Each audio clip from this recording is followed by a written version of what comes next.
बातें मौसम की करते हैं। दरअसल बेमौसम बारिश से किसानों को नुकसान पहुंचा है। प्रदेश में पश्चिमी विक्षोभ ने लगातार मौसम को बिगाड़ा हुआ है। कई जिलों में आपको बता दें कि तेज बारिश की वजह से भारी नुकसान हुआ है। बारिश के साथ साथ ओलावृष्टि से भी फसलों को नुकसान हुआ है। बेमौसम बारिश से सबसे ज्यादा नुकसान किसानों को उठाना पड़ रहा है।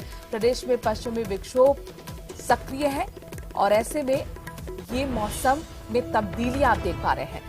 कई जिलों में तेज बारिश की वजह से भारी नुकसान किसानों को उठाना पड़ा। बारिश के साथ साथ ओलावृष्टि भी हुई, लिहाजा फसलें तबाह हो गई।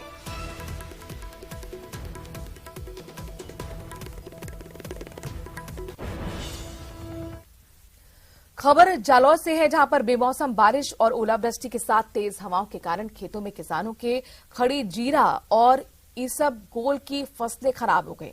इसके साथ साथ साइला और जिवाड़ा के आसपास के गांव में ओलावृष्टि भी हुई है, जिससे खेतों में खड़ी फसल खराब हो गई। किसानों ने मुआवजे की मांग को लेकर सांचौर उपखंड कार्यालय के सामने विरोध प्रदर्शन करते हुए मुख्यमंत्री से मुआवजे की मांग की है। किसानों ने साफ तौर पर अल्टीमेटम दिया है कि अगर उन्हें उचित मुआवजा नहीं दिया गया तो उग्र आंदोलन होगा। सांचौर में 25 से ज्यादा ग्राम पंचायतों के सरपंचों ने ग्रामीणों के साथ विरोध प्रदर्शन किया। उपखंड के अधिकारी को ज्ञापन सौंपा गया।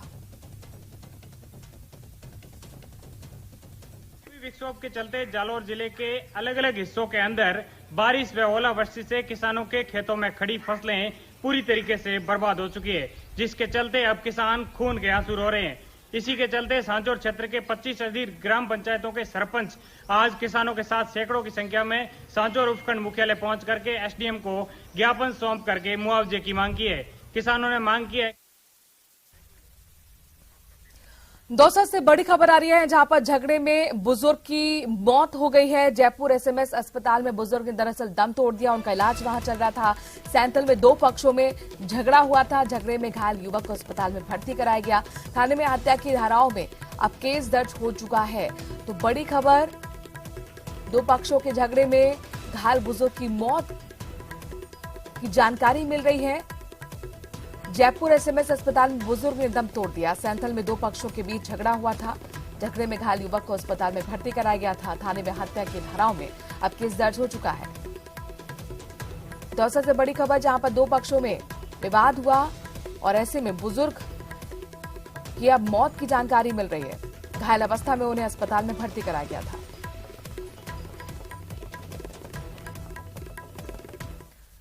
शिक्षा के लिए मशहूर कोचिंग नगरी कोटा, जहां चाकूबाजी की एक और युवक की जान वहां चली गई। पुलिस रिकॉर्ड के मुताबिक मृतक का भी आपराधिक रिकॉर्ड था, लेकिन होली की सख्त सुरक्षा व्यवस्था के बीच यह हत्या कानून व्यवस्था पर कई सवाल खड़े कर रही है।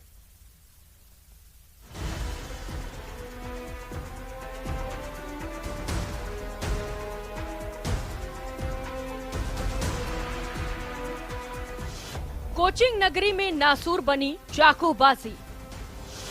चाकूबाजी ने ली एक और युवक की जान। पूर्व नियोजित से रवि झिंगा और 5-7 लोगों ने मिलकर उसको घेर लिया। उन्होंने उसको पकड़ा। एक ने उसकी छाती में चाकू मारे, जिससे उसका हार्ट बस्ट हो गया और घटना स्थल पर ही उसकी मौत हो गई। जबकि थोड़ी दूर वहां से पुलिस चौकी थी। पुलिस कम से कम आधा घंटे से पौन घंटे तक नहीं आई वहाँ। जवान बेटे को खो चुके पिता की आंखों में आंसुओं का सैलाब है। धुलंडी की शाम जब शहर त्योहार के जश्न में डूबा था, तब युवक राहुल पर चाकू से जानलेवा हमला हुआ और अस्पताल में उसे मृत घोषित कर दिया गया। परिवार सदमे में है तो हर जानने वाला खौफजदा है। पुलिस ने कार्रवाई करते हुए आरोपियों को गिरफ्तार कर लिया, लेकिन शहर में बढ़ती चाकूबाजी की घटना का समाधान किसी के पास नहीं दिखता। वो साथ में आ रहे थे और इसी घटनाक्रम में जो साथी थे, जो कि मुलजिम पक्ष अपने, उसमें आपस में कहासुनी हुई इनके। वो कहासुनी के दौरान इनकी चाकूबाजी हुई है, जिसमें राहुल गांधी उर्फ वैभव जैन इसमें डॉक्टर ने मृत घोषित किया इनको। मृतक राहुल कुन्हाड़ी इलाके का रहने वाला था। मंगलवार को मृतक अपने दोस्त के साथ पार्टी में गया था। वहां से लौटते वक्त लैंडमार्क सिटी इलाके में उस पर हमला हो गया। राहुल का दोस्त भी इस हमले में गंभीर रूप से घायल हुआ। दरअसल राहुल और रवि झिंगा की आपस में रंजिश थी। पुलिस के मुताबिक दोनों पहले आपस में दोस्त थे, लेकिन किसी बात पर दोनों में कहासुनी हो गई थी। मृतक राहुल के खिलाफ थाने में तकरीबन 12 मामले दर्ज हैं। पुलिस ने हालांकि वारदात को अंजाम देने वाले बदमाशों को गिरफ्तार कर लिया है, लेकिन बड़ा सवाल कि होली पर पुलिस की सतर्कता के बाद भी बदमाश चाकू लेकर बेखौफ कैसे घूम रहे थे।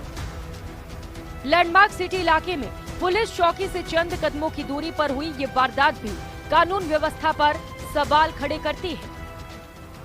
धुलंडी के दिन पुलिस का अतिरिक्त जाब्ता शहर के अलग अलग इलाकों में तैनात किया गया था। पुलिस की कड़ी सुरक्षा के बावजूद बदमाश खून की होली खेलते चले गए। आपको बता दें कि चाकूबाजी के मामले में कोटा प्रदेश में नंबर 1 है। इसके बाद भी चाकूबाजी की वारदात को रोकने के लिए पुलिस के तमाम प्रयास नाकाम साबित हो रहे हैं। पुलिस के तमाम दावे चाकूबाजी की रोकने के प्रयास के नाकाम साबित हो रहे हैं। कोटा से न्यूज 18 राजस्थान के लिए ओम प्रकाश मारू। और इसी के साथ वक्त छोड़े से ब्रेक आया। देश और प्रदेश की बाकी खबरों के लिए बने रहिए न्यूज 18 राजस्थान के साथ।